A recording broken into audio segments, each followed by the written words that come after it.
Goeiedag, good day, fellow South Africans and citizens of the world. Well, we had Petrus Sitho on Loving Life last night on our celebratory 100,000 subscribers on YouTube. Goodbye, YouTube. We're moving to our new platform, but that's another story. Now, what I want you to notice is that I have got two videos here. The first video is a recording that was taken by Petrus Sitho and someone with him in the room at the time that eNCA were reporting on this farm attack against this family in the Eastern Cape. And in the second video, you're going to see the edited version that was produced by eNCA. Now, you don't have to be a rocket scientist to see how the really disturbing and emotional aspects of the attack on this woman by herself on the farm are completely left out of the eNCA report. But the implication at the end when they're speaking to some ANC bureaucrat is that this affects not just the white population, but all races in South Africa. I don't dispute that. But the fact was that this was an attack on a white family. Now, if this had been, let's go back to what happened in KwaZulu-Natal just a few days ago, where you had the SABC suggesting that it was the white and Indian community who were to blame. This is how your mainstream media in South Africa is completely corrupted, turned around. It is fake news. And of course, more and more people are now waking up to the fact that the mainstream media around the world are fake news. They're owned by the same people and they have their own agenda. And they've got it's like an octopus with little arms. You've got the Open Society Foundation coming in and trying to fiddle around with your government policy and your justice system and setting up the expropriation without compensation laws and being the advisors to the ministers in the ANC government. How wonderful.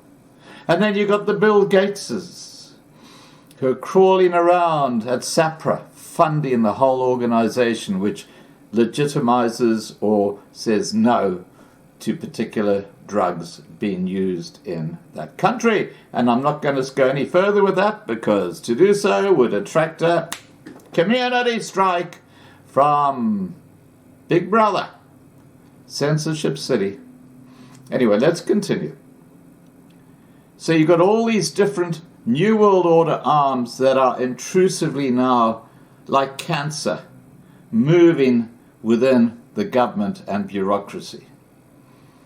And of course, the worst of the lot is the mainstream media. And if you just follow the dots between the video that was taken with the woman talking and what eNCA actually put out there, I think you'll understand how everything is put forward with their agenda.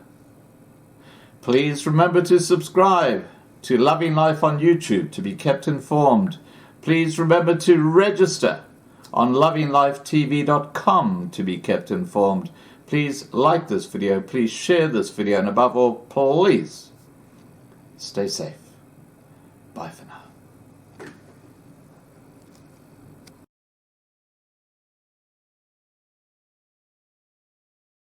What happened? Could you please introduce yourself for us, your name and your surname? My name is Petrus Sitho. Yes. Horn is H-O-R-N. H-O-R-N. It's Petrus Sitho. Peterson Horn. Yes. Yes. Double barrel, yes. apostrophe. Yes. Okay. Okay, great stuff. Ma'am, could you tell us what happened? I was taking my children for an ice cream and I opened the electric gate. My electric fence has been on all day.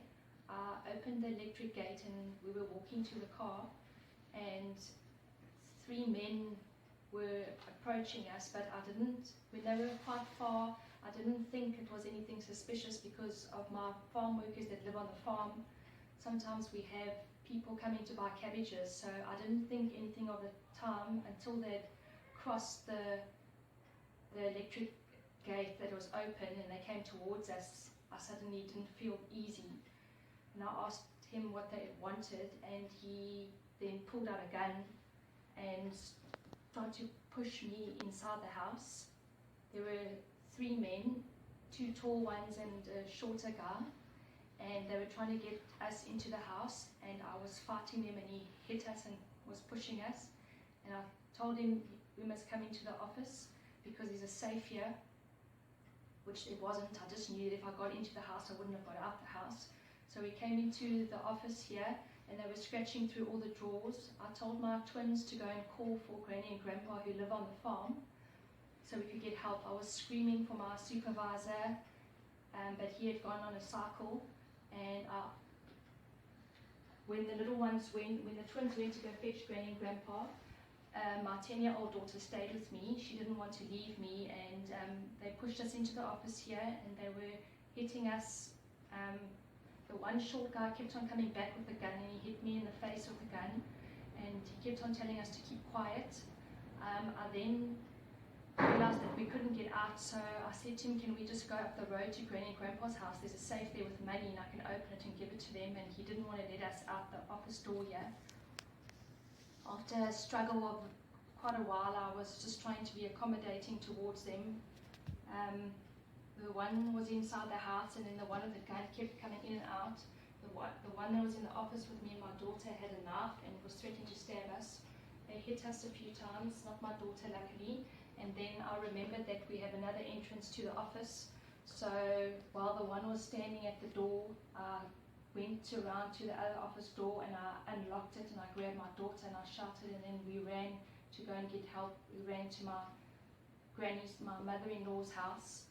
With that, my supervisor came back from his cycle and I shouted to him to say we've been attacked, and he got in his car and he sped off to go and chase them. Was the first time of such a thing happening here? I've been married to my husband for 12 years. My husband's been on the farm for 43 years and this is the first time we've ever had an incident. We have staff living on the farm and I've always been very safe and secure. And this is the first time we've had anything ever happen to us like this. How are the kids doing and the rest of the family?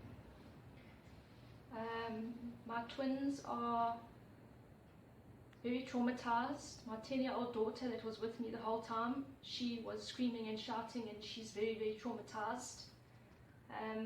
Luckily my 14-year-old, he had gone to his biological father for the night, so he wasn't here. My husband was doing a cycle with his friend. He's normally here every afternoon and he was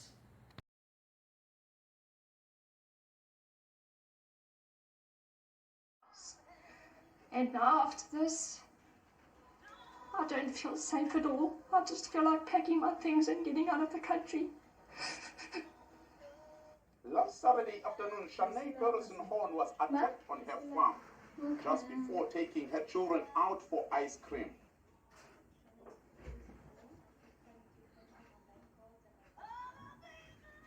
I opened the electric gate and we were walking to the car and 3 men were approaching us, so I didn't think anything of the time until they'd crossed the electric gate that was open and they came towards us. I suddenly didn't feel easy and I asked him what they wanted and he then pulled out a gun and tried to push me inside the house.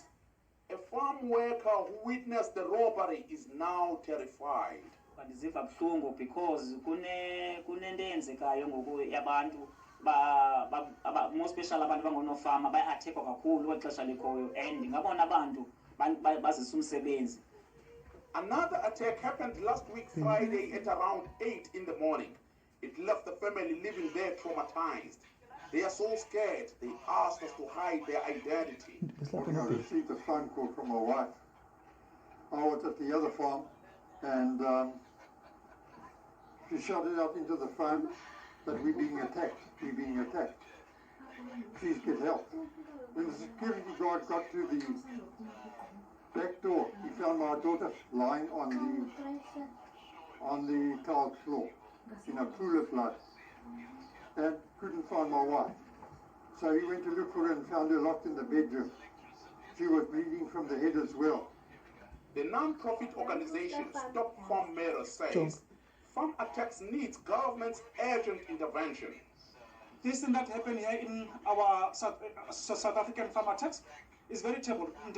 In 2 weeks, we've got plus or minus 4 to 5 farmers who have been attacked.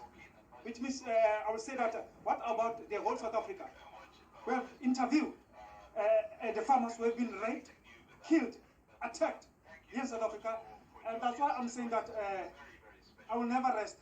Whereby one of the day I'm waiting for Mr. Begik, the Minister of Police, because I've got the plan, how can we protect our farmers? The Eastern Cape Agriculture Department has strongly condemned the attacks. Farm attacks are criminal acts that are reported to South African Police Service. And therefore, the exact statistics could be confirmed with them. Criminal activities do not discriminate based on race. These criminal acts affect all farming communities, and if they are not prevented, they may negatively affect food security in the entire province. The Eastern Cape Police say this crime is one of their top priorities. SAPS detectives are investigating a case of an armed robbery, and no arrest has been made at this stage. Although we have had other cases reported in the farm since the beginning of the year, we, however, cannot conclude that these cases are related and therefore unable to make speculations on the existence of a syndicate at this stage. Keenan has urged informers to be vigilant at all times and to avoid doing patrols alone. He says if farmers or workers notice anything suspicious, they must quickly report it to the police. East London.